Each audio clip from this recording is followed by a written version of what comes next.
folks, welcome back to Game Geeks. I'm your host, Kurt Wiegel. Today's episode is a trio of products from ArcDream Publishing, as published by Cubicle 7 Entertainment. So, we're going to start with Wild Talents, 2nd edition. Those of you who've been around for a while, or whose search foo is strong, will remember that we reviewed 1st edition way back some time ago. Now, this is the 2nd edition. We'll talk about that and what's different in here. The next thing we're going to talk about is a direct supplement for Wild Talents, Progenitor, which is sort of a specific setting for the Wild Talents game, and then to follow it up for something completely different, Monsters and Other Childish Things. One common theme that runs through all of these is all of these games use the ORE, or one roll engine. Quick review for those of you who don't remember is it is a dice pool game where you roll a number of 10-sided dice up to 10, and then what you do is instead of looking for a specific target number a la White Wolf, or you add them up a la D6, now you look for matches. So what you do is you look for how many of these dice match that you've rolled. And the successes are gauged in one of two ways. It's called height and width. The height of the roll is the match that gives you the highest number. That indicates the quality of what you did. So if you roll 3 ones versus 3 nines, obviously the 3 nines are going to be a heck of a lot better. This also ties into hit location for combat, such that the higher the number you roll, the more damaging it is. So you have a 1 is like a leg, whereas the 0 is the head. So obviously you have fewer life boxes in your head, and it can kill you faster.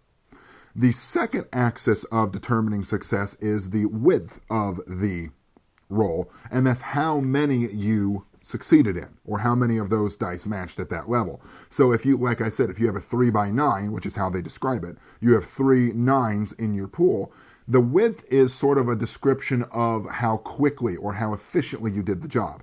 And to continue it into the combat example, width is usually the damage that you do.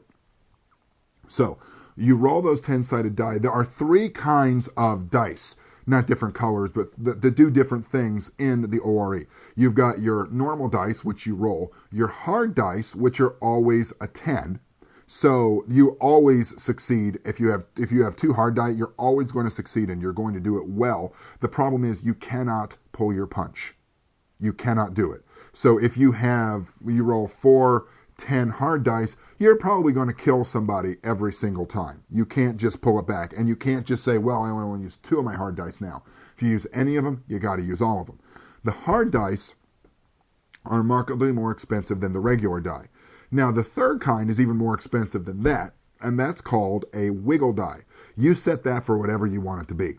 So if let's say you have 2 Wiegel die in your pool and you roll the 3 nines, you could just say, well, I put the 2 Wiegel dice as 9s also. So now you've got a 5x9 instead of a 3x9. They are the most versatile and the most powerful, and you can manipulate those a lot better than, say, your hard dice. So what do you get with Wild Talents? Well, it is a very gritty superheroes role-playing game. This is not Golden Age Supers, where you just fly around and you shrug bullets off and you do good deeds. And it's not like the very old Super Friends episodes where all the bad guys were just misguided scientists that the Super Friends needed to set on their right path. These guys are brutal. The example combat at the beginning deals with 2 heroes who go in to deal with a guy who turned into a Tyrannosaurus Rex stomping around the nightclub, which is sort of reminiscent of Dinosaur Neil if you're tick watchers. But back to the game, and one of the people gets stepped on very quickly, and if not killed, maimed to the point where they're out of combat for most of the game, and the other guy's going, what now?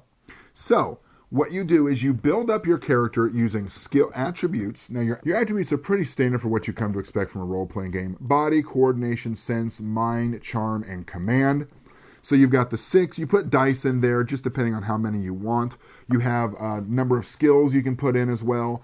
Now, one of the nice things about this book is Chapter 1 really breaks it down for you very quickly about how to do this game, how to roll the dice and what they mean. Then you get into your miracles. Now, your powers, I should back off of that, come in one of 3 flavors. You've got either hyperstats, which are your extra strong, fast, or tough. You've got your hyper skills, which I consider to be more your Batman regime, where you're really good at what you do, skill-based wise, or your miracles, which are your powers. Now, your powers, honestly, the miracles are the most versatile. And you could really build your own miracles from this. In fact, it gives you great guidance on how to do that in this book. So that, you could really build your miracle to be anything you want it to be, whether it attacks, defends, or any number of different useful levels. And the more of these things that it does, the more expensive it is to buy. And then so you've got your base cost, your hard die cost, and finally your Wiegel die cost. So you could really tune in anything you want here. The sky's the limit. The problem is I'm not always that bright at coming up with what my own powers, what I want them to be, or what I want them to look at. So they have what they call the Miracle Cafeteria, which have some of the ones that you're expected to see, such as insubstantiality, if you want to go ghost like Vision or Kitty Pryde. Or Jinx, if you put bad luck on people. Nullify, Power Mimic. All of these are your pretty standard, so it's all pre-built there for you. And also, another very nice touch is at the very back of that chapter, there's this little section on, I don't feel like coming up with this whole big background. Roll 9 dice and see what they come up with, and it gives you an assortment of different skills, powers, hyperstats, etc. One of the really nice things that's next in this book is really how you build your own superheroic background. You can build your own world with this. And what it does is it breaks down the axes of world development according to the 4 colors of comic books: black, gold, blue, and red. And each one of them indicates something different. Red is how history reacts to your superpowers. Gold is how well your talents or your superpowers, the breadth of them. Like, are you Iron Man? Are you Thor? Is everyone a mutant? Or is it just everything's there? What the heck? So, after that, though, what you get into is what I consider to be the most brilliant part of this book, which is a redesign of history from early World War II on, as if superpowers were real. Now, this ties in the background from Wild Talents, which was, I believe, the first one-roll engine game that was ever put out there, which is a World War II supers game. Again, very gritty, very brutal, but expands outward everything that could have changed since that time. And it's extremely well thought out. It's very well developed, all the way up to modern times with the invasion of, or rather encountering this alien race that we just call the Fish, out in space, and how they have their own sort of weird powers, how they work, and the war that results. And then finally bringing it up to modern era, which is 2007 in the publishing of this book, and what's next. Like, so you could set your game at any point in there if you want to. And there are these nice little sidebars: campaign setting, the Fish War, how your characters can be involved in that specific part of the game, or you can have it set now with all that background that's in there. So is this book for you? If you like high adventure, your characters can shrug off bullets and give lectures to the bad guys, supers games, I don't know that this is for you.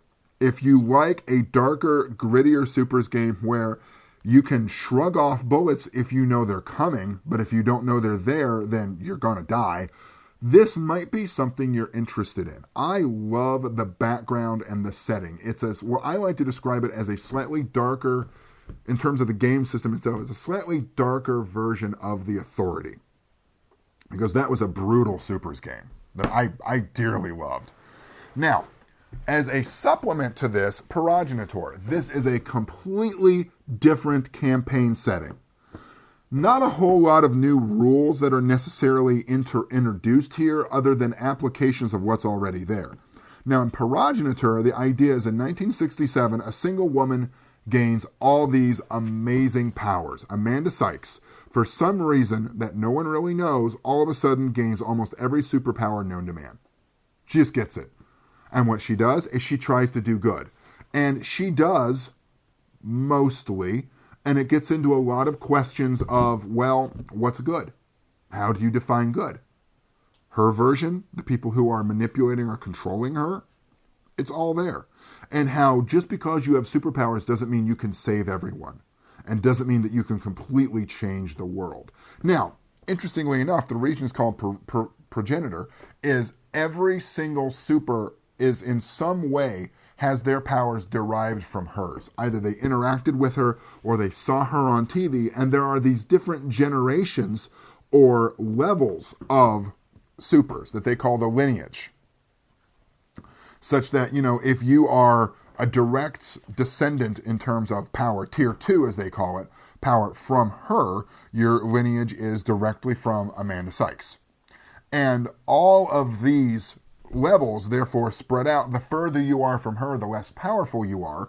Now, one thing I liked was there wasn't this whole Highlander thing of you could take their head and gain their power too. Although I'm sure if you wanted to, you could introduce a mechanic into that. But the thing I really love about this book and this supplement is, again, it's this really interesting alternate history development from one specific change in 1967, that the world is now completely different. Third thing to talk about, monsters and other childish things. This is not a supers game. This is a game where you're playing a kid, anywhere between, say, 5 and 10, and you've got an imaginary friend, and he's a monster. And you know monsters are real because he's real. And he's your friend. He's fun, he's big, he's tough, you play with him, he's a good buddy to you. Sometimes he can act as counsel, sometimes he can try to get you to do naughty things. But the problem is he's a monster. And he wants to eat your friends sometimes, or your dog, or your parents if they've sent you to your room without dinner because you were naughty. And it's a game of really getting into what it is to be a kid and what it is to have these monsters that are your friends. It gives you a good development on what the monsters are and how you deal with them. So like you've got example here, one girl, Mattison Kate Sinclair Stevenson. She's the little girl who's into everything. She's running, not like bad, but her parents have her in every activity, and they have her running around doing everything. She's tired, but she does it because she wants to make her parents happy. Her monster is called Yogg-So-Soft, which is basically a Cthulhuoid teddy bear, or a Cthulhuoid Care Bear, where it's got that little felt thing on its stomach, but the big vertical slit in its face, that's its gaping maw, that's always dripping ichor. And in this case, it is quiet and wise. It asks Mattison all these Socratic questions about, what do you want out of life? Who are you in all of this? Other monsters include like a giant shark that can swim around in any body of water, from the ocean to this kid's tears in his eyes.